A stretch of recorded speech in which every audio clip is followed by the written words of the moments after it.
அதாவது கோயம்புத்தூர்ல பார்த்தீங்கன்னாக்கா, மிகப்பெரிய ஒரு நாட்டையே உலுக்குற அளவுக்கு ஒரு மிகப்பெரிய ஒரு கொடூரம் நடந்திருக்குன்னு சொல்லலாம். அது என்னன்னாக்கா, நான் கோயம்புத்தூர்ல அங்க உள்ள ஏர்போர்ட் இருக்கு. ஏர்போர்ட் பின்னாடி பார்த்தீங்கன்னா, அங்க மதுரைய சேர்ந்த ஒரு பொண்ணு வந்து அங்க காலேஜ் படிச்சுட்டு இருக்காங்க. ஸோ அந்த காலேஜ்ல படிக்கிற பொண்ணும், அவங்களோட ஆண் நண்பரும் 2 பேரும் வந்து பின்னாடி வந்து மிகப்பெரிய ஒரு காலியிடம் இருக்கு.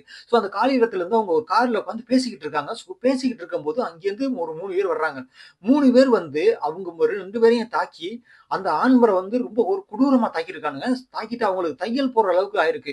அதுக்கப்புறம் அந்த பொண்ண கூட்டிட்டு போயிட்டு, ஒரு மண் புதர்ல வச்சு அவங்கள வந்து 4 மணி நேரம் வந்து சீரழிச்சிருக்கானுங்க அப்படிங்கிற மாரி சொல்றாங்க. 4 மணி நேரம் அவங்க 3 பேரும் வந்து பார்த்தீங்கன்னாக்கா, வன்கொடுமை செஞ்சிருக்கானுங்க.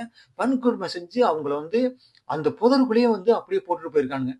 இவங்க இந்த பையன் வந்து அதுக்கப்புறம் வந்து 4 மணி நேரம் கழிச்சு அந்த பையன் எந்திரிச்சு, அவரு வந்து 100க்கு கால் பண்ணி, அதுக்கப்புறம் போலீஸ் வந்து அவங்கள வந்து ஹாஸ்பிட்டல்ல சேர்த்துருக்காங்க மாரி சொல்றாங்க. அந்த அளவுக்கு கொடூரமான ஒரு செயல வந்து பார்த்தீங்கன்னா, இந்த 3 பேர் பண்ணியிருக்கானுங்க. காம கொடூரன்கள வந்து என்ன பண்றதுன்னே தெரியல. அந்த அளவுக்கு வந்து ஒரு ஒரு மனிதாபிமானமற்ற அவங்க வந்து அந்த அளவுக்கு பண்ணியிருக்காங்க. அந்த பொண்ணு வந்து அவ்ளோ கதறி, அவ்வளோ கேட்டும் அவங்க விடவே இல்ல அப்படிங்கிற மாரி வந்து சொல்லப்படுறாங்க.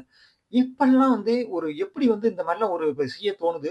இவ்வளோ தைரியமா, இவ்வளோ பெரிய ஒரு ஹை செக்யூரிட்டி உள்ள ஒரு ஏரியாவுல, இந்த மாரி ஒரு ஒரு பெண்ண வந்து வன்கொடுமை செஞ்சிருக்காங்கன்னா, அ இப் யோ அதுவும் கோயம்புத்தூர்ன்னு எடுத்துக்கிட்டீங்கன்னா, கோயம்புத்தூர் அவ்வளோ ஒரு சேஃபான ஏரியா அப்படின்னு சொல்லலாம்.